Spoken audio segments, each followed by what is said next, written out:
Hello बच्चों, बहुत बहुत स्वागत है आपका अपने चैनल कक्षा गणित में। बच्चों, हम लोग त्रिभुज पढ़ रहे थे। एक्सरसाइज 6.2 तक हमने पिछले लेक्चर में कंप्लीट भी कर रखा था। इसी के आगे आज आपको पढ़ना है त्रिभुज की समरूपता के लिए कसौटियां। त्रिभुज की समरूपता के लिए कसौटियां को मतलब है कि त्रिभुज किन किन कंडीशनों में हम समरूप कह सकते हैं, आज हमें यह बताना है। बच्चों, यहां पर समरूपता की 3 कसौटियां होती हैं। कोई भी त्रिभुज समरूप होने के लिए 3 प्रतिबंध होते हैं। कसौटियां का मतलब प्रतिबंध समझ लो, ठीक है। तो वो कौन कौन से 3 प्रतिबंध हैं, उनको आज आप यहां पर प्रूव करेंगे और इसके बाद फिर एक्सरसाइज के क्वेश्चन करेंगे। बाद में एक्सरसाइज के क्वेश्चन करेंगे। पहले हमें 3 थ्योरम को प्रूव करना है, 3 थ्योरम को, और बोर्ड एग्जाम में उनमें से कोई एक थ्योरम जरूर आएगा, यह भी पक्की बात है, ठीक है। तो बड़े मन से पढ़ना है। तीनों थ्योरमों को एक साथ आज यहां पर कंप्लीट करने वाले। तो बच्चों, हम आपको बता दें कि यहां पर 2 त्रिभुज समरूप होने के लिए जो पहला प्रतिबंध है, या ये कहें पहली कसौटी है, वो इस प्रकार से है कि दोनों त्रिभुजों के संगत कोण बराबर होने चाहिए। दोनों त्रिभुजों के यदि संगत कोण आपस में बराबर होते हैं तब वे त्रिभुज आपस में समरूप कहे जाते हैं। जब कोई 2 त्रिभुज के संगत कोण आपस में बराबर होते हैं तो उनकी संगत भुजाएं समानुपातिक होती हैं, तब हम उन दोनों त्रिभुजों को समरूप त्रिभुज कह सकते हैं। एक कसौटी है, इसको हम ए एंगल एंगल एंगल नाम दे देते हैं। यह आपको पहली कसौटी है जो हमने आपको बोर्ड पर लिख रखी है। दूसरी कसौटी आपकी इस प्रकार से हो सकती है कि यदि उल्टा है, इसका उल्टा क्या, कि यदि त्रिभुज की तीनों भुजाएं में समान अनुपात हो, तीनों भुजाओं, एक त्रिभुज की तीनों भुजाएं और दूसरे त्रिभुज की संगत तीनों भुजाओं में यदि समान अनुपात होता है तो उनके संगत कोण, तब उनके संगत कोण बराबर हों, ऐसी स्थिति में दोनों त्रिभुज समरूप कहे जाते हैं। फिर से एक बात समझ लें कि यदि एक त्रिभुज की तीनों भुजाएं दूसरे त्रिभुज की संगत तीनों भुजाओं में यदि समान अनुपात होता है तो उन दोनों त्रिभुजों के कोण आपस में बराबर होते हैं और ऐसी स्थिति में दोनों त्रिभुजों को हम समरूप कहते हैं। तो ये हमारे पास, इसको हम कहते हैं S S S, side side side समरूपता कहते हैं। मतलब संगत तीनों भुजाओं का अनुपात, एक त्रिभुज की तीनों भुजाएं दूसरे त्रिभुज की तीनों संगत भुजाओं में समान अनुपात होना चाहिए और उन कोणों को आपस में कैसा होना चाहिए, संगत कोणों को आपस में बराबर होना चाहिए, तब त्रिभुज को हम क्या कहते हैं, समरूप कहते हैं। तो इस कसौटी को कहते हैं एस एस एस कसौटी, ठीक है। और इसके बाद एक तीसरी कसौटी है, उसको हम कहते हैं एस ए एस। मतलब एक त्रिभुज का एक कोण दूसरे त्रिभुज का एक कोण यदि आपस में बराबर हो, मतलब एक कोण एक दूसरे त्रिभुज के एक कोण के बराबर हो, और जिससे वो कोण बनता है, जैसे हम आपको ये बता दें, इस प्रकार से हम तीसरी कसौटी की बात कर रहे हैं। हमारे पास कोई 2 त्रिभुज हैं और उन दोनों त्रिभुजों में अगर ये वाला कोण और ये वाला कोण मान लेते हैं, थोड़ी देर के लिए इसको हम ABC नाम दें, इसको हम PQR नाम दें।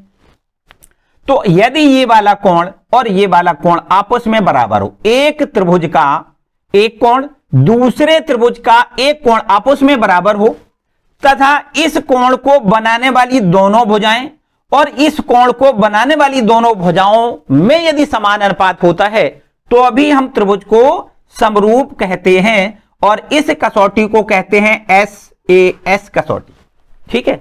हमें यहां पर क्या दिया गया है कि ये वाला कोण इसके कोण के बराबर है तथा AB का जो अनुपात है वो PQ से होना चाहिए और AC का जो अनुपात है वो PR से होना चाहिए तथा कोण A बराबर कोण P होना चाहिए। तो ऐसी स्थिति में हम त्रिभुज को समरूप कहते हैं और इस कसौटी को कहते हैं SAS कसौटी, ठीक है बच्चों।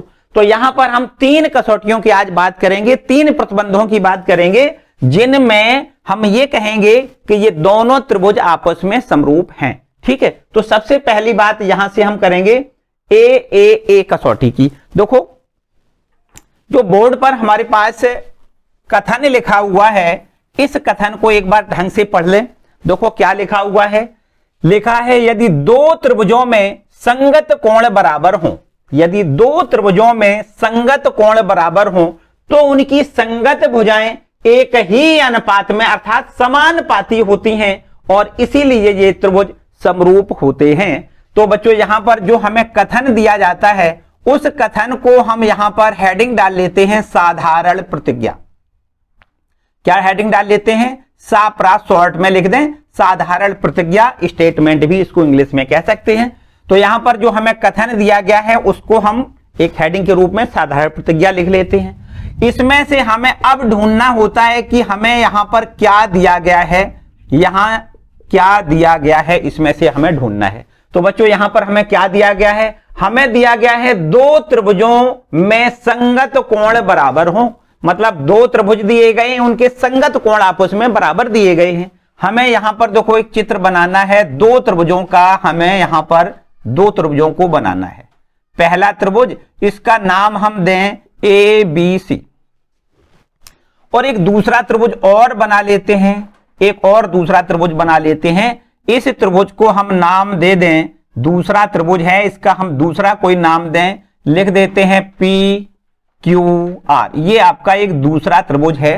दो त्रिभुज हमें यहां पर दिए गए हैं और इन दोनों त्रिभुजों में संगत कोण बराबर हो ऐसा दिया गया है। इसका मतलब ए कोण के जो संगत कोण होगा वो आपका पी हो जाएगा, बी कोण के जो संगत कोण होगा वो आपका क्यू कोण हो जाएगा, और इसी प्रकार सी कोण के जो संगत कोण होगा उसको हम कोण आर कहेंगे।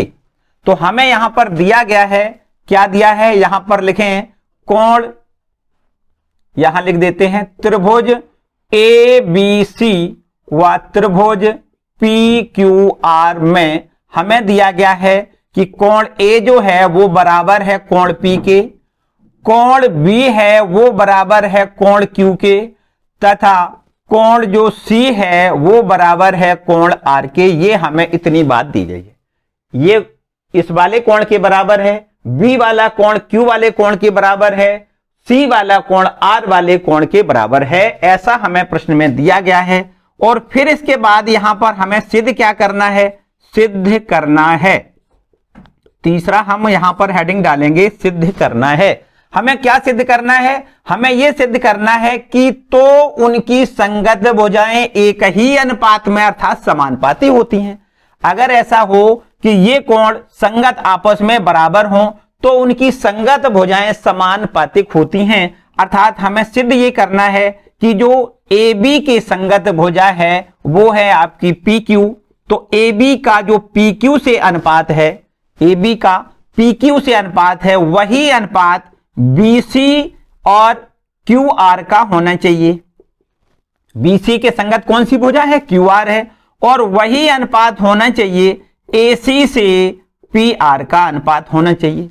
ठीक है, ए बी का पी क्यू से अनुपात, बी सी का क्यू आर से अनुपात और ए सी का पी आर से अनुपात समान होना चाहिए, ये हमें सिद्ध करना है। और तब ये त्रिभुज ए बी सी जो है वो समरूप होता है त्रिभुज पी क्यू आर के, ऐसा हमें सिद्ध करके दिखाना है। सिद्ध करके क्या दिखाना है? कि इन संगत भुजाओं में समान अनुपात होता है और ये तभी दोनों त्रिभुज आपस में समरूप कहे जाते हैं। ये हमें सिद्ध करके दिखाना है। इतनी बात ठीक है? तो यहां तक तो बच्चों अभी तक हमने जो भी लिखा है ये सब कुछ प्रश्न में ही दिया गया है, अर्थात ये कथन में दिया गया है। जो हमें दिया था वो भी हमने लिख लिया, जो हमें सिद्ध करना था वो भी हमने लिख लिया। अब कैसे कैसे सिद्ध करके दिखाओगे? ये अपनी तरफ से हमें लिखना होता है उपपत्ति में। काहे में लिखना होता है? उपपत्ति में। तो यहां पर हम उपपत्ति करें, उसके लिए थोड़ी सी हमें कुछ रचना की भी जरूरत है। उस रचना को यहां पर हम कर लें। देखो रचना क्या करेंगे, थोड़ा ध्यान दें। ये भुजा है ए बी, इस ए बी भुजा के बराबर हम यहां से पी क्यू, ये पी क्यू भुजा है, इस पी क्यू भुजा में से ए बी भुजा के बराबर हम एक दूरी लें। या इसको दूसरी भाषा में ऐसे कह दें कि PQ पर हमने एक कोई बिंदु लिया, मान लेते हैं ये M बिंदु हमने ले लिया A, और ये PR पर भी हमने एक बिंदु लिया, वो बिंदु हमने M लिया, और ये दोनों बिंदु इस प्रकार से लिए कि AB बराबर PM हो जाए और AC बराबर PN हो जाए। मतलब इतनी ये दूरी है, ये इसके बराबर हमने ले ली। AB बराबर PM ले लिया और AC बराबर ये PN ले लिया, AC बराबर ये PN ले लिया। इस प्रकार से हमने M और N ये दो बिंदु लिए कि AB बराबर PM हो जाए और AC बराबर PN हो जाए। इस प्रकार से हमने दो बिंदु लिए और इन दोनों को आपस में हम यहां पर मिला दें। देखो हमने इतनी रचना, जो रचना हमने की है उस रचना को हम यहां पर लिख लें, जो रचना हमने की है उसको हम यहां पर लिख लें। क्या हमने रचना की? हेडिंग डाल लें रचना। अब बता दो भाई हमने क्या क्या किया है। हमने ये किया है कि रेखा PQ, क्या लिखोगे यहां? रेखा PQ व PR पर बिंदु M तथा N इस प्रकार लिए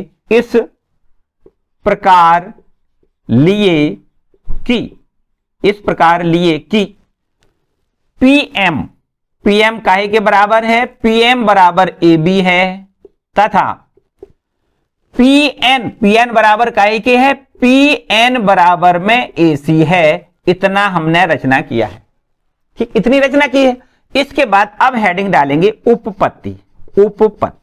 देखो हमें कैसे कैसे यहां पर प्रूव करना है, और क्या प्रूव करना है? हमें यह प्रूव करना है कि इन दोनों त्रिभुजों की, ABC त्रिभुज और PQR त्रिभुज की जो संगत भुजाएं हैं वो संगत भुजाएं समानुपाती होती हैं। ये हमें सिद्ध करके दिखाना है, और जब समानुपाती हो जाएंगी तो हम कह सकते हैं कि ये दोनों त्रिभुज आपस में समरूप होते हैं, ऐसा कह सकते हैं। तो यहां पर देखो उपपत्ति में बड़े ध्यान से समझना है बच्चों।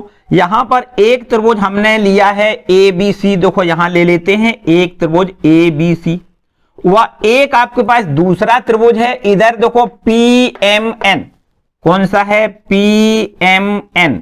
यहां पर हमने दो त्रिभुज लिए, एक त्रिभुज ये लिया और एक त्रिभुज ये लिया। इसमें बड़े गौर से समझने वाली बात है कि जो कोण A है वो हमें दिया गया है कोण P के बराबर। ठीक है, कोण A कोण P के बराबर दिया गया है। और एक बात है कि रेखा जो AB है वो रेखा PM के बराबर है, रेखा AC है वो रेखा PN के बराबर है। देखो तीन बातें हमें, जो फिर से एक बार रिपीट कर रहे हैं, ध्यान से समझें। हमने आपको बताया कि जो कोण A है वो कोण P के बराबर, ये पृष्ठ में दिया गया है, अपनी तरफ से नहीं कर रहे हम बात। पृष्ठ में दिया गया है कि कोण A है वो कोण P के बराबर है। प्रश्न कहता है कि संगत कोण बराबर हों। देखो लिखा है कि नहीं, दोनों त्रिभुजों के, ये वाला त्रिभुज और PQR दोनों त्रिभुजों के संगत कोण आपस में बराबर दिए गए हैं। मतलब कोण A है वो कोण P के बराबर है, कोण B है कोण Q के बराबर है, और कोण C है वो कोण R के बराबर। ये हमें प्रश्न में दिया गया है। तो ये तो बात हमें पक्की पता है कि कोण A और कोण P आपस में बराबर हैं। इसके बाद एक हमने रचना से ये बात जान ली कि AB है वो PM के बराबर है, क्योंकि हमने इसी AB के बराबर PM भाग काटा है, तो AB बराबर PM है। और इसी प्रकार AC बराबर PN हमने भाग काटा है, तो AC है वो PN के बराबर है। तीन बातें हमें पता है, उन तीनों बातों को यहां लिख देते हैं। इन दोनों त्रिभुजों में हमें लिखना है कि AB बराबर, यहां लिखना है, चलो पहले तो कोण लिख लेते हैं। कोण A बराबर कोण P लिख दें, कोण A बराबर कोण P लिख दें, तथा AB भुजा है वो PM के बराबर लिख दें। AB भुजा बराबर काहे के लिख दें? PM। तथा जो दूसरी भुजा AC है, जो AC भुजा है वो काहे के बराबर लिखनी है? PN के बराबर लिखनी है, PN के बराबर। और ये हमने कैसे लिखा है? ये हमने लिखा है रचना से, ये हमने रचना की थी उससे हमने लिखा है। और ये कोण A बराबर कोण P ये हमें दिया गया है, तो यहां पर लिख लें दिया गया है। देखो ये हमें तीन बातें मिली, ध्यान दो, यहां पर आपको दिखाई दे रहा है ये तीन बातें हमें मिली, जिसमें कोण A और कोण P बराबर है, ए बी भुजा पी एम के बराबर है, ए सी भुजा पी एन के बराबर है। इन तीन बातों से एक निष्कर्ष पर हम पहुंचते हैं।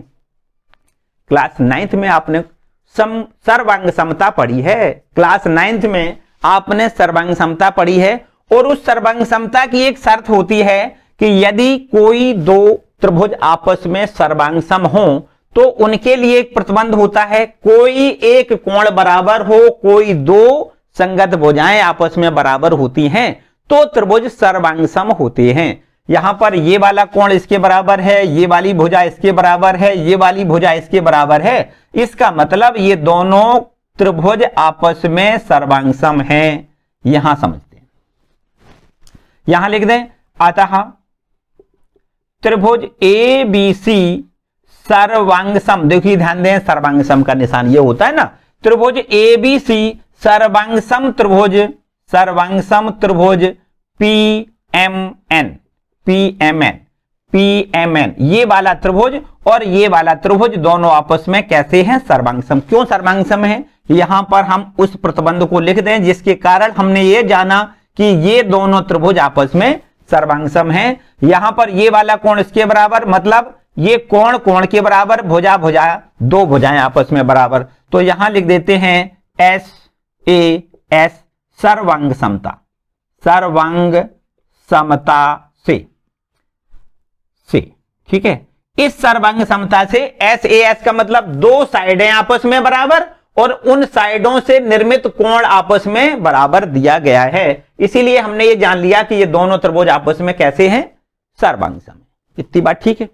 आगे देखो, यदि ये दोनों त्रिभुज आपस में सर्वांग सम है तो ये बात पक्की हो गई, कौन सी, ये वाली, देखो ये वाला कोण इसके बराबर। सर्वांग सम तभी होते हैं जब सभी कोण आपस में संगत कोणों के बराबर हों। इस त्रिभुज के सभी कोण इस त्रिभुज के संगत कोणों के यदि बराबर हैं, ये देखो बराबर इसके दिया गया है, लेकिन यदि सर्वांग सम है इसका मतलब m वाला, ये b वाला कोण m के बराबर होगा, c वाला कोण n के बराबर होगा। सर्वांग सम तब कहा जाता है जब इसको उठा के इसके ऊपर रख दे, पूरा पूरा ढक जाए। तो ये देखो तभी ढक सकता है जब ये कोण इसके बराबर हो जाए और ये कोण इसके बराबर हो जाए और ये कोण इसके बराबर हो जाए, तो इसको उठा के अगर इसके ऊपर रख दें तो पूरा पूरा ढक जाएगा, पक्की बात है। तो यहां पर कोण B और कोण M बराबर हो जाएगा, तो कोण B बराबर कोण M होगा तथा कोण C बराबर कोण N के होगा। ये पक्की बात है कि ये B वाला कोण जो होगा वो कोण M के बराबर होगा तथा कोण C जो है वो कोण N के बराबर होगा, ये बात पक्की है। अब देखिए ध्यान दें, अब ध्यान दें, तो यहां से एक बात तो हमने जानी कि ये दोनों त्रिभुज आपस में सर्वांग सम है, मतलब कोण B है वो कोण M के बराबर है और C कोण है वो कोण N के बराबर है। चलो इसके और थोड़े आगे की बात करते हैं, इसके थोड़े से आगे की बात। देखो ध्यान दें, आपको ऐसा पहले से पता है, ऐसा पहले से पता है कि ये B वाला कोण है वो कोण Q के बराबर है, क्योंकि हमें ज्ञात है, क्योंकि हमें ज्ञात है कि कोण जो B है, कोण B है वो कोण Q के बराबर है तथा कोण C है वो कोण R के बराबर है। इतनी बात ठीक है। तो यहां आप देख सकते हो कि कोण B इसका मतलब M कोण Q के बराबर है। अतः यहां से हम लिख सकते हैं कि कोण M है वो काहे के बराबर है, कोण Q के बराबर है। देखो ध्यान दें, कोण M का मतलब ये, कोण Q का मतलब ये वाला कोण इसके बराबर है। और इसी प्रकार बिल्कुल यहां से आप देख सकते हो कोण C के बराबर, इसका मतलब कोण N कोण R के बराबर होगा तथा यहां पर कोण N है वो कोण R के बराबर है, मतलब ये वाला कोण इसके बराबर, ये वाला कोण इसके बराबर। तो बच्चों एक बात तो बहुत अच्छे से पता है कि यदि संगत कोण बराबर होते हैं तो हम कह सकते हैं कि ये दोनों रेखाएं समांतर होंगी। ये तभी समांतर हो सकती हैं तब जबकि ये संगत कोण आपस में बराबर हो। तो यहां पर हमने सिद्ध कर लिए कि ये दोनों कोण आपस में कैसे हैं, ये कोण इसके बराबर है, ये कोण इसके बराबर है, इसका मतलब ये रेखा और ये रेखा दोनों रेखाएं आपस में समांतर हैं। तो आपको यहां लिखना है अतः रेखा MN, क्या लिखना है, रेखा MN समांतर होगी QR के, ठीक। ये रेखा इसके समांतर होगी। तो अगर ये रेखा इसके समांतर है तो आपको एक थोड़ा सा पीछे जाना पड़ेगा। हमने एक थेल्स थ्योरम बताई है कि यदि किसी त्रिभुज में एक भुजा के समांतर एक रेखा खींची जाए तो वो रेखा इस दोनों भुजाओं को, अन्य दोनों भुजाओं को समान अनुपात में विभाजित करती है। मतलब समांतर रेखा जो खींची जाती है वो समांतर रेखा अन्य दोनों भुजाओं को समान अनुपात में विभाजित करती है। मतलब इसका इससे अनुपात और इसका अनुपात समान होता है। तो यहां लिख दें थेल्स प्रमेय से। क्या लिखोगे यहां पर? थेल्स, या हम ऐसे कह सकते हैं समरूपता की आधारभूत प्रमेय से, ऐसा भी कह सकते हैं। थेल्स प्रमेय का नाम है, यहां लिख दें थेल्स प्रमेय से। क्या कह सकते हैं कि Pm, क्या लिख सकते हैं? Pm अनुपात Qm, MQ लिख दो, एक ही बात है, MQ। और इसका अनुपात इधर देखो Pn, क्या लिखोगे? Pn और अनुपात में NR लिख दो। इतनी बात ठीक है। या इसको हम अगर व्युत्क्रम करके लिख दें, देखो यहां पर थोड़ी जगह कम है, अब यहां पर थोड़ा सा समझना पड़ेगा। यहां लिख दें व्युत्क्रम करने पर अगर इन दोनों पक्षों में दोनों पदों को व्युत्क्रम कर दें, इधर कर दें MQ और अपॉन में लिख दें PM और इधर बराबर में इधर लिख दें NR ऊपर कर दें। दोनों पक्षों को हम व्युत्क्रम करके लिख दें PN। और व्युत्क्रम करने के बाद एक काम और यहीं पर कर दें, जगह थोड़ी कम है इसलिए यहां पर एक स्टेप हमने कम कर लिया। दोनों पक्षों में एक एक जोड़ दें, दोनों पक्षों में क्या करें?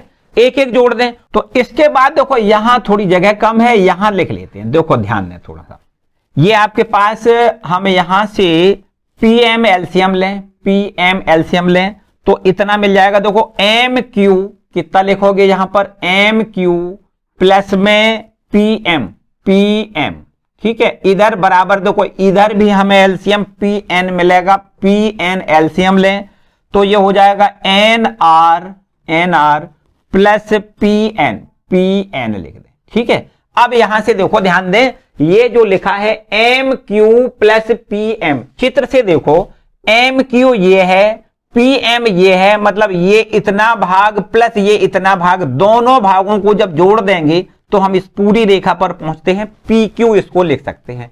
इसको पूरे को कितना लिख दें? PQ लिख दें। कितना लिखेंगे? PQ। और अपॉन में ये PM लिखा है, इसको PM ज्यों का त्यों लिख दें, बराबर का निशान लगा दो। इधर देखो ध्यान दें, बिल्कुल ठीक, NR प्लस PN। NR कितना है? देखो NR ये है, PN ये है, तो इन दोनों भागों को जोड़ दो, NR PN, दोनों भागों को जोड़ोगे तो PR मिल जाएगा। तो यहां आप लिख दो PR और अपॉन में PN आपका ज्यों का त्यों। इतनी बात ठीक है। अब देखो ध्यान दें, थोड़ी सी अगर इसमें और चेंजिंग कर दें, थोड़ी सी और चेंजिंग, इसके हम व्युत्क्रम अनुपात में लिखें तो PM हम ऊपर लिख दें और PQ नीचे लिख दें, अपॉन ये बराबर का निशान। इसी प्रकार यहां PN अपॉन में PR लिख दें, ठीक। अब एक बात समझो, ध्यान दें, PM क्या है? देखो PM क्या हमें पता है कि PM हमने कितना बनाया था? PM रे हमने बनाया था AB के बराबर, तो AB और PM तो बराबर हैं। तो यहां से PM के जगह पर हम AB लिख सकते हैं और अपॉन में PQ हमारा बिल्कुल ज्यों का त्यों, बराबर में PN। देखो ध्यान दें, PN कितना है? PN को हमने बनाया था AC के बराबर, रचना इतनी जो की थी, तो हमने PN को AC के बराबर लिखा था, PN को हम AC लिख देते हैं और अपॉन में PR हमारा ज्यों का त्यों। अब देखो बच्चों, यहां से हम देख सकते हैं कि जो AB भुजा है, ये वाली भुजा AB भुजा है, उसका काय से अनुपात है? देखो PQ से। PQ का मतलब PQ, ये पूरी भुजा है, AB बटे PQ हो गया। इधर देखो AC ये है, AC बटे PR हो गया, AC बटे PR हो गया। मतलब इस भुजा का इससे अनुपात और इस भुजा का इससे अनुपात देखो बराबर मिल रहा है, बिल्कुल ठीक। अगर हम ये कहें, अब हमें करना नहीं है, अब आगे हमें सिद्ध करके नहीं दिखाना है, बल्कि ऐसे लिखना है कि इस भुजा का इससे अनुपात, इस भुजा का इससे अनुपात यदि बराबर आया है तो इसका मतलब यह भी पक्की बात है कि AB का PQ से अनुपात जो होगा वही अनुपात BC का QR से होगा। अगर चाहें तो बिल्कुल सिमिलर काम पूरा करना पड़ेगा तब पूरी बात बनेगी, लेकिन हमें करके नहीं दिखाना है। हमने क्या काम यहां पर किया था, ये हमने QR के समांतर ये रेखा खींची थी। तो अगर इतना पूरा काम हमें करना पड़े तो अब हम क्या करेंगे, अब हम ये करेंगे कि ये देखो ये वाली दिख रही, ये रेखा हमें इस AC के बराबर ये इतनी काटनी है, ठीक है। फिर हम वही काम करेंगे जो अभी तक किया है हमने। तो हमें कुछ करना नहीं है, बस इतना लिखना है। इसी प्रकार क्या करना है, इसी प्रकार जैसे कि हमने इसका इससे अनुपात और इसका इससे अनुपात निकाला, उसी प्रकार हम निकाल सकते हैं कि जो AB का PQ से अनुपात होगा वही अनुपात होगा BC का, वही अनुपात होगा BC का QR से, वही अनुपात BC का QR से होगा। तो इस पर अगर हम कुछ नंबर डाल दें, अभी तक हमने कोई नंबर नहीं डाला, इस पर हम नंबर डाल दें 1 और यहां अगर हम नंबर 2 डाल दें तो हम इन दोनों से ऐसा लिख सकते हैं, समीकरण 1 व 2 से, समीकरण 1 व 2 से हम ऐसा लिख सकते हैं कि देखो ध्यान दें, AB बटे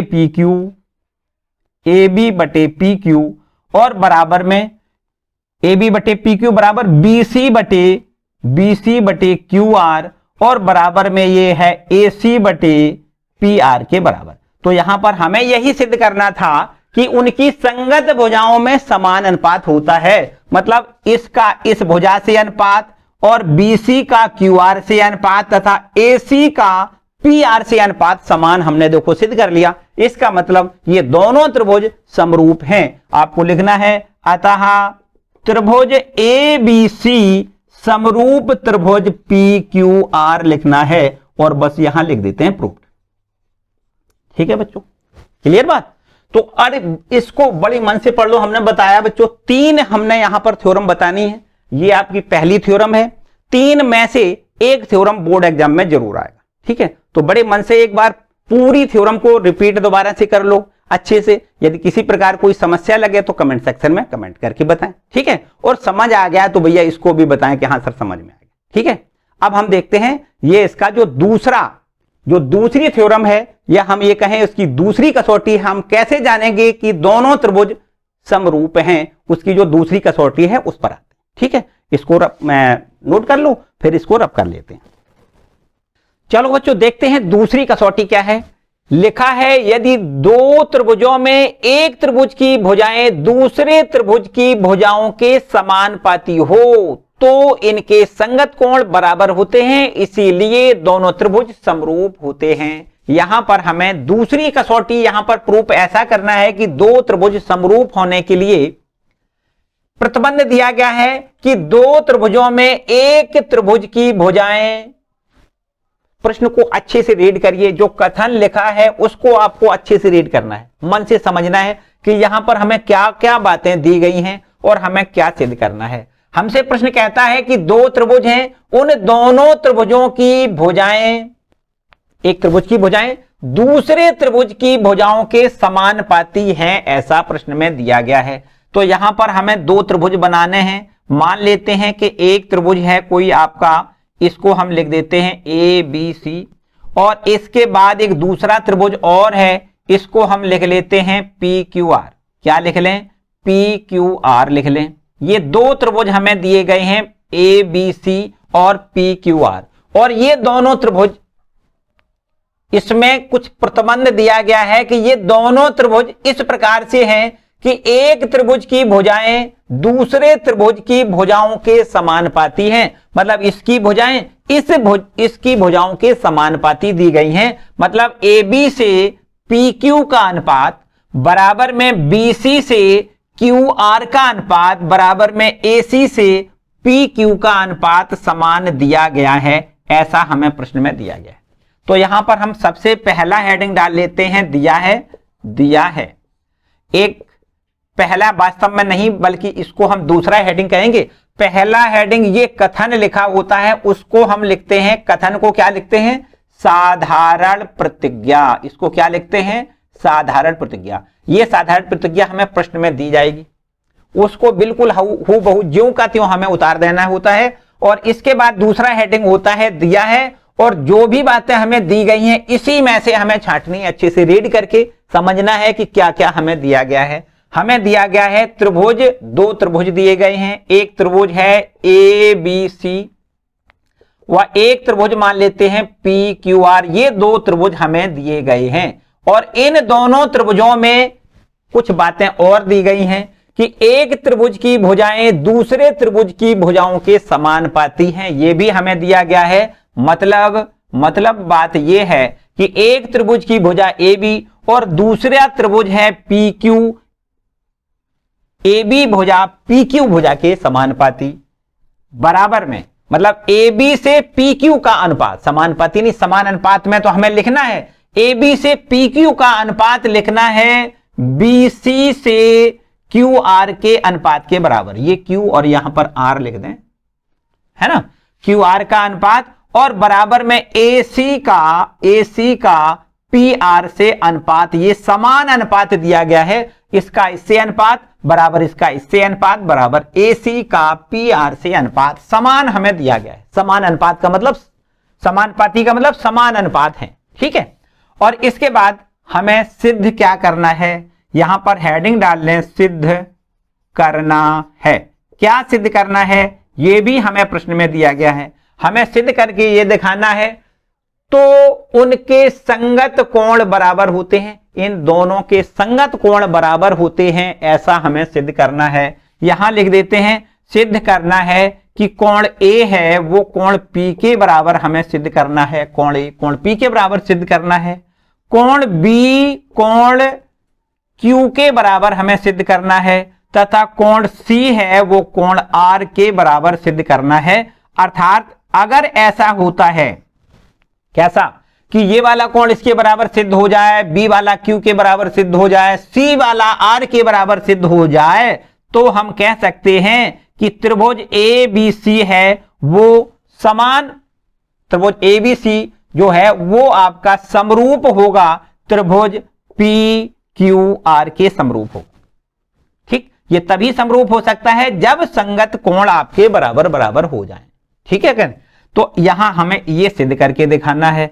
अब आगे आपको थोड़ी रचना लिखनी पड़ेगी, और रचना वही लिखना है जो आपने इससे पहले वाले प्रमेय में की थी, उतनी रचना यहां फिर कर दें। क्या करोगे, ये PQ रेखा है, PQ रेखा पर एक बिंदु कोई हम यहां पर लें, यहां ले लेते हैं, और इसी प्रकार PR रेखा पर भी यहां पर हमने एक दूसरा बिंदु लिया, मान लेते हैं इस बिंदु को हमने M नाम दिया, इसको हमने N नाम दे दिया, और ये M और N बिंदु हमने इस प्रकार से लिए कि AB बराबर PM हो जाए, मतलब AB के बराबर हमने PM भाग काटा, AC के बराबर हमने PN भाग काटा और MN को आपस में मिला दिया। इस प्रकार से हमने इतनी रचना कर ली कि AB बराबर PM तथा AC बराबर PN तथा M को N से मिलाया। बस इतनी रचना, जो हमने रचना की है उसको हम यहां लिख लें। कितना हमने, देखो क्या रचना की है, आपको यहां लिखना है PQ, क्या लिख दो, PQ से, ये PQ है ना, पूरा PQ से हमने क्या किया, PM बराबर AB, PM बराबर AB भाग काटा, तथा PR से हमने क्या किया, PR से हमने AC के बराबर PN भाग काटा, मतलब PN बराबर AC काटा।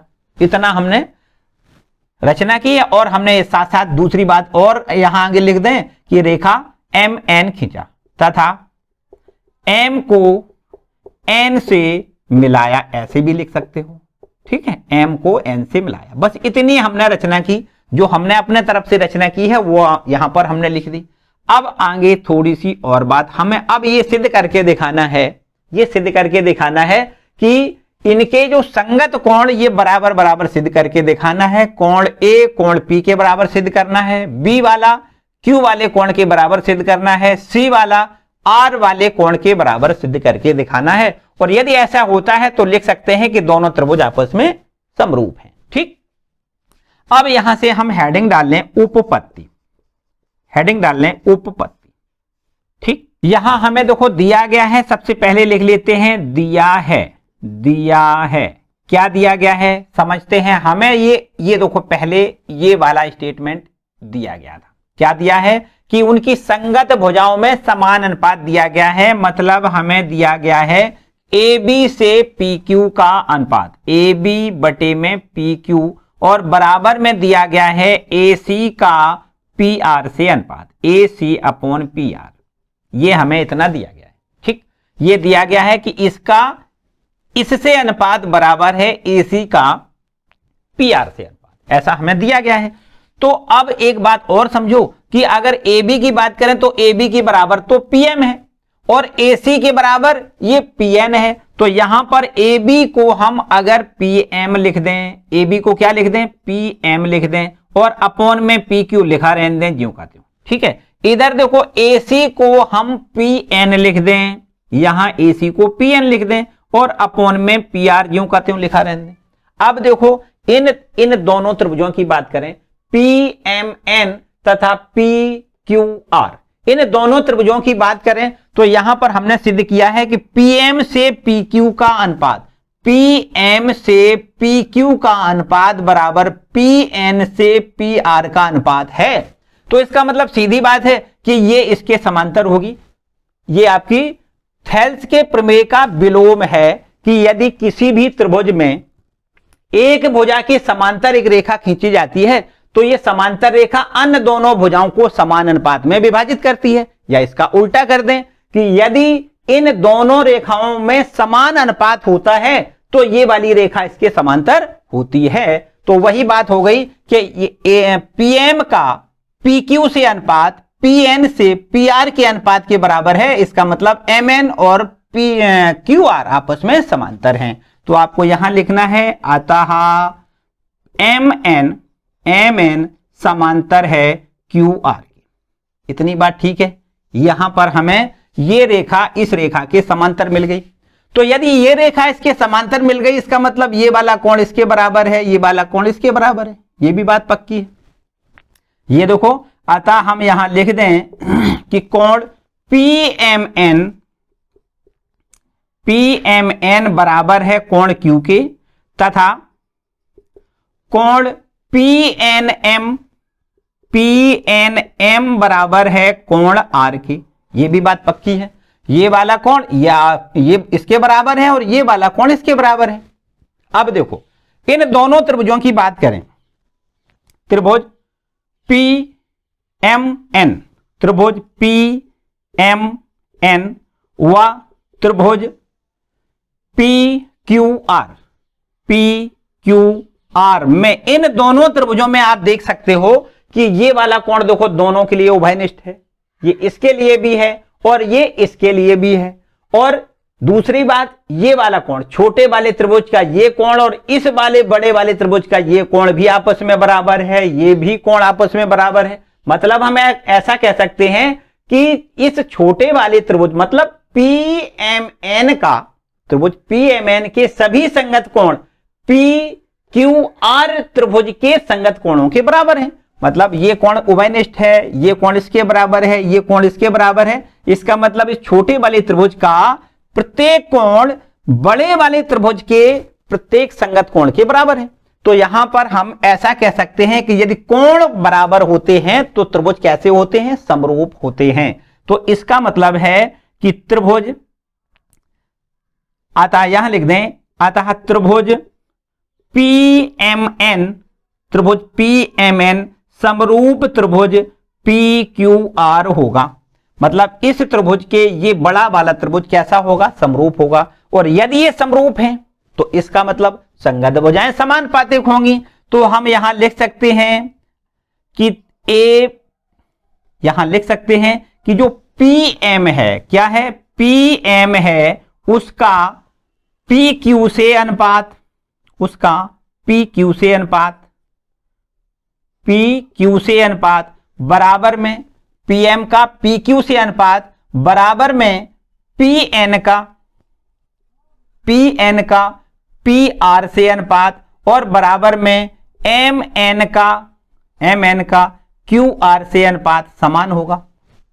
ठीक, पी एम का पी क्यू से अनुपात बराबर पी एन का पी आर से अनुपात बराबर एम एन का क्यू आर से अनुपात समान होगा। इस पर हम एक अगला नंबर दूसरा डाल दें। देखो दूसरा नंबर डाल दें, इन दोनों को देखो, इनको दोनों को देखो, इन दोनों को ध्यान से देखो तो हमें जो पीएम, देखो ध्यान दें, जो पीएम है उसको हम क्या लिख सकते हैं, ए बी लिख सकते हैं। तो यहां देखो एक बार फिर से समझो, इसको इसी नंबर को देखो दूसरे वाले से, पीएम है उसको हम क्या लिख सकते हैं, ए बी लिख सकते हैं, और अपॉन में यहां लिख दें पी क्यू बराबर पीएन। पीएन कितना है, पीएन को हम ए सी लिख दें, ए सी, और बटे में देखो ये लिखा है पी आर, और बराबर में एम एन ज्यों का त्यों बना रहने एम एन, और बटे में क्यू आर, एम एन बटे क्यू आर। इस पर हम एक नंबर तीसरा डाल देते हैं, नंबर 3। ठीक है, अब नंबर 1 और नंबर 3 को देखो ध्यान से। अगर नंबर 1 और नंबर 3 को देखें तो देखो ये तो बराबर लिखा है, पहला अनुपात, ठीक है, और ए सी बटे पी आर ये भी देखो ये इसके बराबर लिखा है। अब आप देख सकते हो बी सी बराबर कितना है, यहां लिख दें समीकरण 1 व 3 से, समीकरण 1 व 3 से। इन दोनों समीकरणों से आप ध्यान से देखें तो हमें ऐसा दिखाई दे रहा है, एक बार फिर से समझें। देखो ए बी बटे पी क्यू, ए बी बटे पी क्यू ये लिखा है, ए सी बटे पी आर, ए सी बटे पी आर देखो ये लिखा है। इसका मतलब ये अनुपात इसके बराबर होना चाहिए, मतलब बी सी बराबर होना चाहिए एम एन के, बी सी बराबर काहे के, एम एन के होना चाहिए, तथा क्यू आर देखो क्यू आर के बराबर लिखा है। मतलब सीधी बात हमने सिद्ध कर ली कि बी सी जो है वो एम एन के बराबर है, बी सी ये वाली काहे के बराबर है, एम एन के बराबर है। तो अब यहां पर हम एक नतीजे पर पहुंचे कि जो बी सी है वो एम एन के बराबर है। इसका मतलब अब हम सीधी बात ये हमें लग रही है कि ये ए बी भुजा तो देखो इसके बराबर पी क्यू के हमने बनाई है, ए सी भुजा हमने पी एन के बराबर बनाई है, और हमने ये प्रूव कर लिया कि बी सी है वो एम एन के बराबर है। इसका मतलब संगत तीनों भुजाएं इसकी संगत तीनों भुजाओं के बराबर हैं। यहां देखो त्रिभुज ए बी सी व त्रिभुज पी एम एन, इन दोनों त्रिभुजों में हमें ए बी बराबर पी एम दिखाई दे रहा है रचना से, ए बी और पी एम हमने रचना से बराबर बनाई है। ए सी बराबर पी एन दिखाई दे रहा है, ए सी बराबर पी एन ये भी हमने रचना से बराबर लिखा है, तथा ये सिद्ध कर लिया कि जो बी सी है वो बराबर है काय के, एम एन के है, बी सी बराबर एम एन है। तो इसका मतलब त्रिभुज दोनों कैसे हो गए, सर्वांगसम हो गए, क्योंकि प्रत्येक भुजा ये वाली संगत इस भुजा के बराबर है, ये इसके बराबर है, ये इसके बराबर है। इसका मतलब ये दोनों त्रिभुज आपस में सर्वांगसम हैं। आपको यहां लिखना है अतः त्रिभुज ए बी सी सर्वांगसम त्रिभुज पी एम एन, क्यों सर्वांगसम है, यहां आप लिख सकते हो एस एस एस, साइड, भुजा सर्वांगसमता से ये दोनों त्रिभुज सर्वांगसम हैं। और यदि ये दोनों त्रिभुज सर्वांगसम हैं तो इसका मतलब इसके संगत कोण बराबर हैं। तो आपको यहां लिखना है अतः कोण ए जो है वो कोण पी के बराबर होगा, कोण ए बराबर काहे के होगा, कोण पी के बराबर होगा। क्योंकि ये दोनों त्रिभुज आपस में सर्वांगसम हैं, इसलिए ये वाला कोण इसके बराबर होगा। बी वाला कोण बी बराबर काहे के होगा, कोण एम के होगा। कोण सी काहे के बराबर होगा, कोण एन के बराबर होगा। ठीक है, और बड़े आराम से एक बात तो आप यहां भी कह सकते हो, क्या कि कोण एम है वो कोण क्यू के बराबर है। तो यहां कोण एम बराबर, यहां कोण एम की जगह कोण क्यू लिख सकते हो।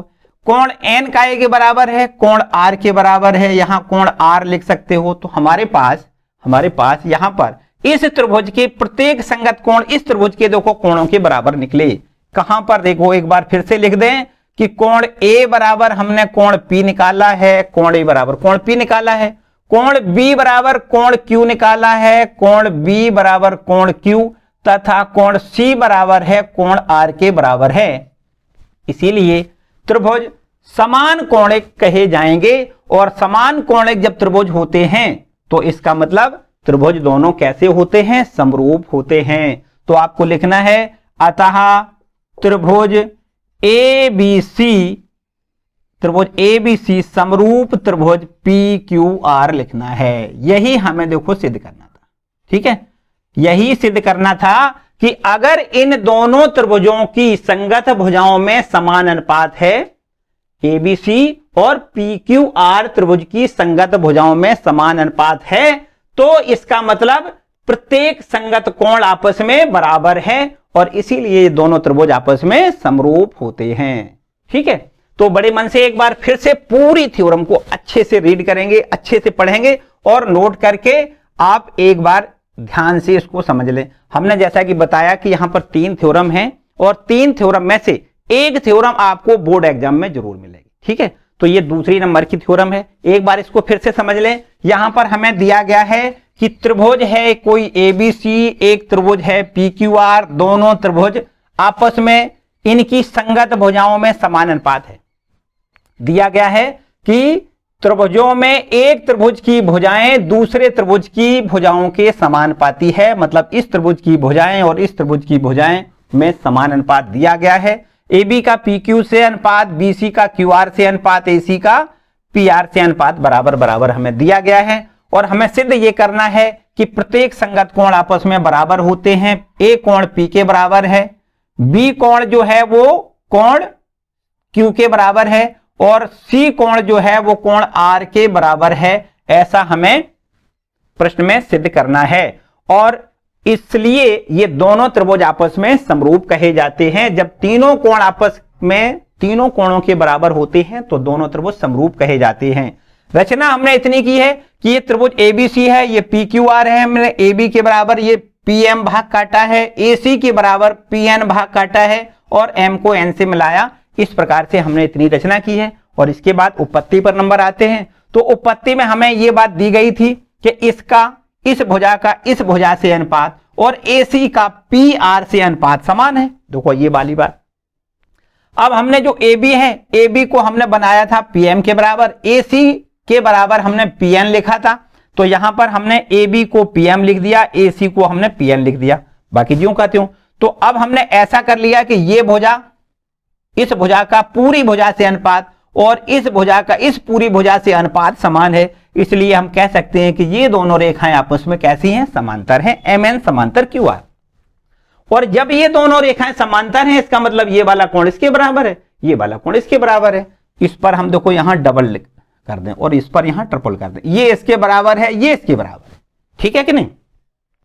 तो अब अगर ये इसके बराबर है और ये इसके बराबर है तो इसका मतलब सीधी बात है कि ये वाला त्रिभुज, देखो ये वाला एक छोटा त्रिभुज और ये वाला बड़ा त्रिभुज, ये दोनों त्रिभुज आपके समान कोणिक त्रिभुज हो गए, समान कोणिक त्रिभुज हो गए। इसका मतलब ये समरूप त्रिभुज हो गए और जब ये समरूप होते हैं तो उनकी संगत भुजाओं में समान अनुपात होता है। तो यही चीज हमने लिख दी कि संगत भुजाओं में समान अनुपात होता है, मतलब PM से QM, PM से PQ का अनुपात, PM से PQ का अनुपात, PN से PR का अनुपात, MN से QR का अनुपात समान होगा।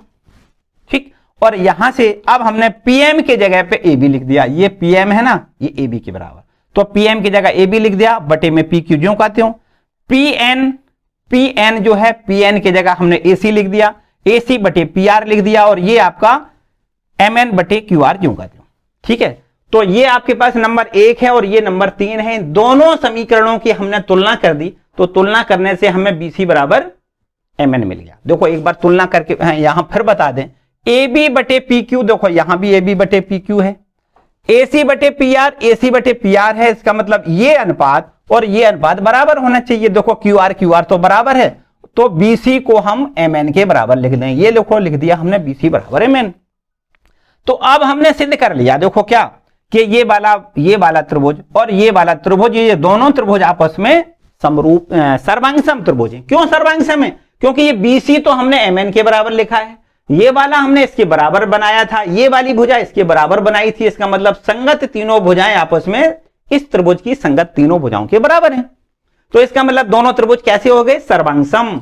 और यदि ये दोनों त्रिभुज सर्वांगसम हैं तो इसके मतलब इसके संगत सभी कोण आपस में बराबर होते हैं कोण ए कोण पी के बराबर, कोण बी कोण इसके बराबर, और ये कोण सी कोण एन के बराबर है। ठीक है कि नहीं। अब यहां से ये जो एम कोण है वो क्यू के बराबर है, एन कोण वो आर के बराबर। इसका मतलब सीधी बात है कि ये कोण इसके बराबर, ये कोण इसके बराबर, ये कोण इसके बराबर, समान कोण के दोनों त्रिभुज बन गए। तो इसका मतलब ये दोनों कोण, दोनों त्रिभुज आपस में कैसे कहे जाएंगे, समरूप कहे जाएंगे। ठीक है बच्चों, तो इस प्रकार से इस पूरी थ्योरम को आप अच्छे से नोट कर लें। ठीक है, एक आपका और एक थ्योरम और है, इसी में एक थ्योरम और है, चलो इसको नोट कर लो, फिर तीसरा बताते हैं। तो यह है समरूपता की तीसरी कसौटी। लिखा है यदि एक त्रिभुज का एक कोण दूसरे त्रिभुज के एक कोण के बराबर हो। एक त्रिभुज का, अच्छे से रीड करिएगा। देखो सबसे पहला काम तो यही है कि आपको यहां से समझना है कि हमें यहां पर क्या दिया गया है, और इसके बाद समझना है हमें क्या प्रूव करना है। तो यहां पर एक बात दी गई है कि एक त्रिभुज का एक कोण दूसरे त्रिभुज के एक कोण के बराबर हो। यहां पर दो त्रिभुज दिए गए हैं और उन दोनों त्रिभुजों में एक त्रिभुज का जो कोण है वो दूसरे त्रिभुज के एक कोण के बराबर है, ऐसा हमें दिया गया है। यहां पर हम एक चित्र बना लेते हैं कि एक त्रिभुज हमारे पास है कोई ये, इस त्रिभुज को हम नाम देंगे ए बी सी, वही त्रिभुज जो अभी हमने लिए। और एक दूसरा त्रिभुज कोई इस प्रकार से लें कि ये त्रिभुज हमारा है, इसका नाम हम दूसरा त्रिभुज है, इसको हम दूसरे नाम से पुकारेंगे, पी क्यू आर नाम इसका देंगे। ठीक है, एक त्रिभुज ये है, एक त्रिभुज ये है। ये दोनों त्रिभुजों में प्रश्न कहता है कि एक त्रिभुज का एक कोण मान लेते हैं, ये वाला कोण दूसरे त्रिभुज के एक कोण के बराबर है, मतलब इसके बराबर है, ये वाला कोण इसके बराबर है, ऐसा प्रश्न में दे रहा है। तथा फिर बाद में कह रहा है सिद्ध करके दिखाओ कि यदि, देखो लिखा है इन दोनों कोणों को अंतर्गत करने वाली भुजाएं समानुपाती हैं। देखो एक बात और दी गई है, ये दिया है ये वाला कोण इसके बराबर है तथा इस कोण को बनाने वाली दोनों भुजाओं में समान अनुपात होना चाहिए। मतलब इस कोण को किसने किसने बनाया, ए बी भुजा ने, ए सी भुजा ने बनाया। इस कोण को किसने बनाया, पी क्यू भुजा, पी आर भुजा ने बनाया। तो इन भुजाओं में भी समान अनुपात दिया गया है। तो अगर ऐसा होता है कि इस कोण का इससे बराबर बराबर, ये दोनों कोण बराबर हैं तथा इस भुजा से इसका अनुपात, इस भुजा का इस भुजा से अनुपात यदि समान है, तो फिर हमें सिद्ध करके ये दिखाना है कि ये दोनों त्रिभुज आपस में समरूप होते हैं, ऐसा हमें सिद्ध करके दिखाना है। तो पहला हेडिंग तो ये देखो, हमें जो स्टेटमेंट या कथन दिया जाता है उसको हम लिख देते हैं साधारण प्रतिज्ञा। दूसरा हेडिंग होता है यहां पर दिया है, क्या दिया गया है उसको हमें यहां लिखना है। क्या दिया गया है, एक त्रिभुज है कोई ए बी सी व एक त्रिभुज है कोई पी क्यू आर। ये दोनों त्रिभुज हमें, इन दोनों त्रिभुजों में हमें इस प्रकार से दिया गया है कि कोण जो ए है वो कोण पी के बराबर दिया गया है। तथा एक बात और दी गई है कि जो ए बी भुजा है उसका पी क्यू भुजा से अनुपात बराबर होता है, दिया गया है ए सी भुजा का पी आर भुजा से अनुपात। मतलब जो कोण ये बना है, इस कोण की दोनों भुजाओं का अनुपात इन दोनों भुजाओं में, इन दोनों भुजाओं से समान अनुपात दिया गया है। मतलब इस भुजा का इससे अनुपात और इस भुजा का इससे अनुपात समान दिया गया है तथा ये वाला कोण इस वाले कोण के बराबर है, ऐसा दिया गया है। तो हमें यह सिद्ध करना है कि ये वाला त्रिभुज इस वाले त्रिभुज के समरूप है। मतलब हमें यहां पर सिद्ध करना है, सिद्ध करना है। क्या सिद्ध करना है, हमें सिद्ध करना है कि त्रिभुज ए बी सी समरूप त्रिभुज पी क्यू आर, हमें इतना सिद्ध करके दिखाना है। बस थोड़ी सी रचना, वही पुरानी वाली बात रचना वाली है। क्या कि यहां पर देखो ए बी के बराबर, यहां से पी से यहां पर हम भाग काट लें और ए सी के बराबर पी बिंदु से इधर यहां भाग काट लें और ये इधर एम बिंदु डाल दें, यहां पर एन बिंदु डाल दें और एम को एन से मिला दें, जैसा कि हमने इससे पहले वाली प्रमेय में भी किया था। याद है कि नहीं भाई, इतना ही तो काम किया था वहां भी।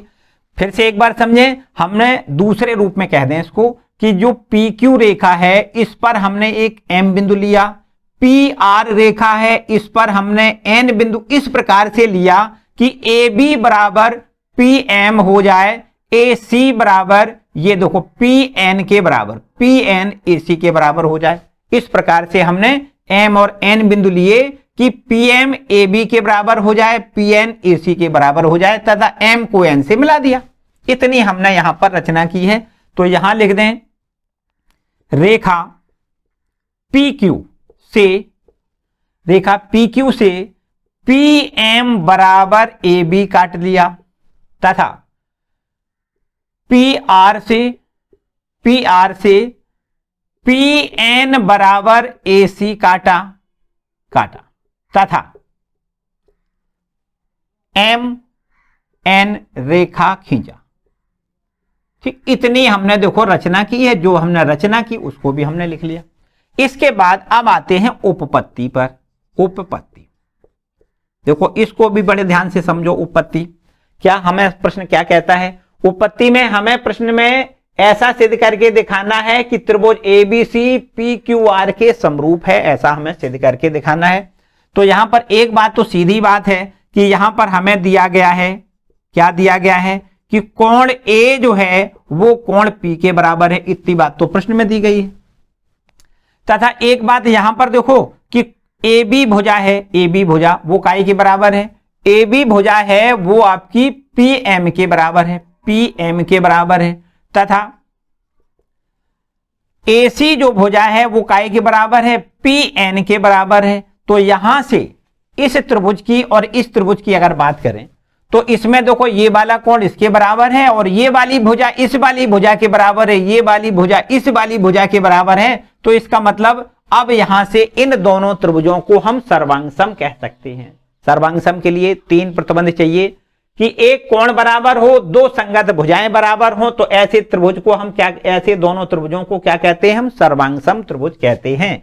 तो यहां से हम कह सकते हैं अतः त्रिभुज ए बी सी सर्वांगसम त्रिभुज काय के पी एम एन के सर्वांगसम हो जाएगा।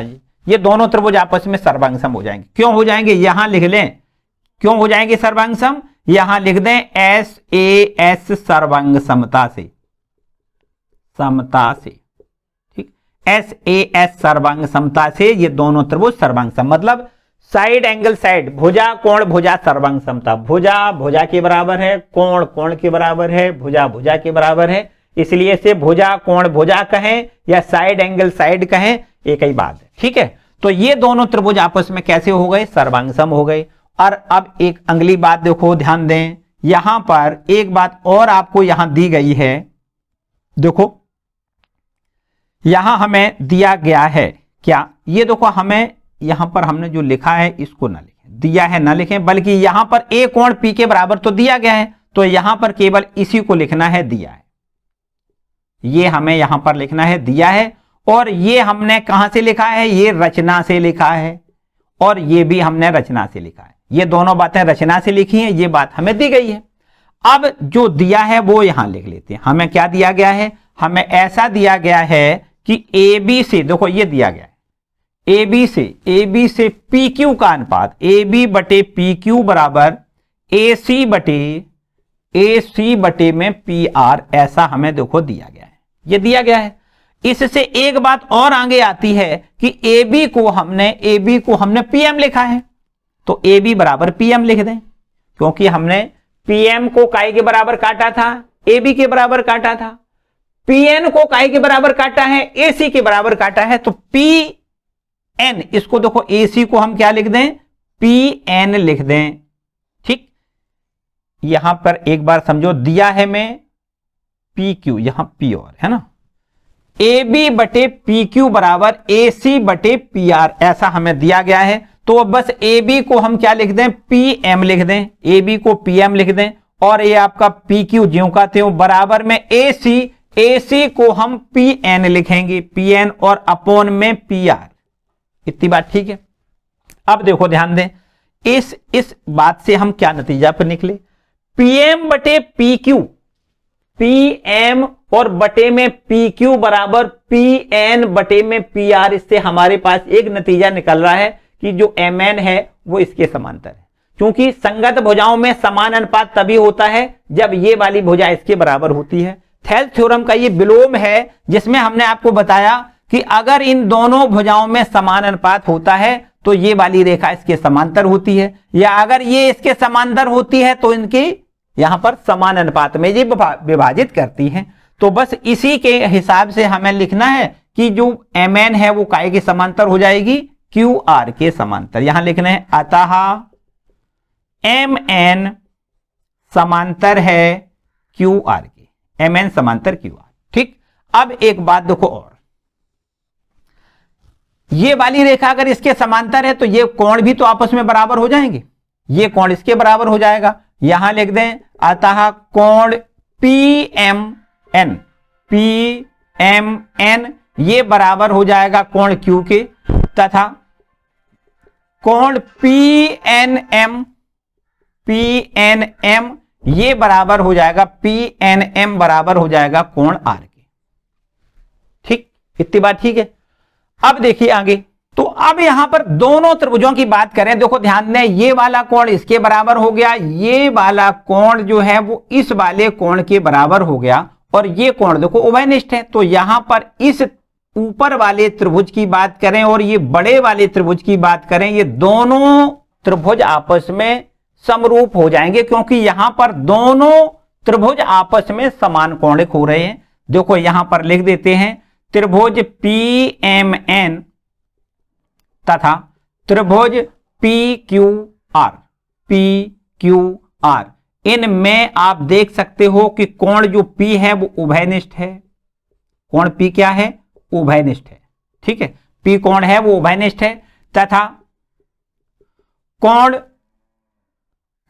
PMN, PMN, PMN ये बराबर काय के है? PQR के है, PQR के बराबर है, तथा PNM, PNM ये काय के बराबर है? ये है PRQ के बराबर है, कोण PRQ के बराबर है। तो अगर ऐसी पोजीशन होती है कि संगत तीनों कोण आपस में बराबर होते हैं दोनों त्रिभुजों के, तो दोनों त्रिभुज आपस में कैसे होते हैं? समरूप होते हैं। यहां लिखना है अतः त्रिभुज PMN, या ऐसे कहें कि बड़ा वाला त्रिभुज है PQR, त्रिभुज PQR ये समरूप हो जाएगा काय के? त्रिभुज PMN, PMN के समरूप हो जाएगा। इस पर हम नंबर दूसरा डाल देते हैं, और हमने एक बात पहले सिद्ध कर रखी है, उस पर हम नंबर पहला यहां पर इसको 1 नंबर डाल दें।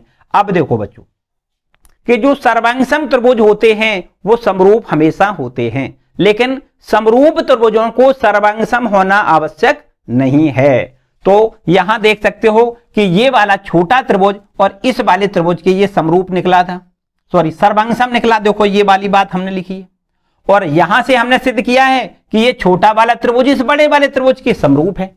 तो यहां से नंबर 1 और नंबर 2 से आप देख सकते हो कि PMN ये लिखा है, त्रिभुज PMN ये लिखा है, त्रिभुज PMN। तो ये और ये देखो समरूप, ये देखो है ना। तो यहां इसके बराबर हम ये लिख सकते हैं कि त्रिभुज ABC समरूप हो सकता है त्रिभुज PQR से। आप यहां लिख दें समीकरण 1 व 2 से, समीकरण 1 व 2 से हम लिख सकते हैं, क्या लिख सकते हैं कि त्रिभुज ABC, त्रिभुज ABC समरूप त्रिभुज PQR के होगा। और यही हमें सिद्ध करना था कि ये दोनों त्रिभुज आपस में समरूप होते हैं। कब त्रिभुज समरूप होते हैं? जब एक कोण दूसरे त्रिभुज के एक कोण के बराबर हो तथा उनकी संगत भुजाओं में समान अनुपात हो। कौन सी संगत भुजाएं? ये भी जानना है कि जिस कोण को इन दोनों भुजाओं ने बनाया है, जिस कोण को इस दोनों भुजाओं ने बनाया है, तो उन भुजाओं में समान अनुपात होना चाहिए तथा ये दोनों कोण आपस में बराबर होने चाहिए। तो ऐसे त्रिभुजों को हम क्या कहेंगे? समरूप कहेंगे। ठीक है, तो इस समरूपता को क्या कहते हैं? इस समरूपता को कहते हैं SAS समरूपता। ठीक, side angle side, side angle side. ठीक है, भुजा कोण भुजा सर्वांग समता कहते हैं। तो ये है हमारे पास तीसरी, ऐसा कह सकते हैं तीसरा रूल है ना, सर्वांग समता का जो तीसरा रूल है, तीसरी कसौटी है, वो आपकी है SAS कसौटी। ठीक है, इसको आप अच्छे से नोट कर लो। तो यहां पर हमने तीनों कसौटियां आपको बताई और इसके बाद इसी पर आधारित आपकी आगे वाली प्रश्नावली है, उसके एक एक करके सारे सवाल हम इसके आगे वाली वीडियो में आपको बताएंगे। ठीक है बच्चों, तो आज के लिए फिलहाल इतना ही। वीडियो को लाइक ना किया हो तो जरूर कर दें और चैनल पर नए आए हैं तो चैनल को भी सब्सक्राइब कर लें और पूरे अच्छे से मन से एक बार पूरा तीनों थ्योरमों को आप अच्छे से कंप्लीट कर लें और इसके बाद अगले जो वीडियो में हम एक्सरसाइज के सारे क्वेश्चन देने वाले हैं उनको अगले लेक्चर में हम कंप्लीट करेंगे। ठीक है।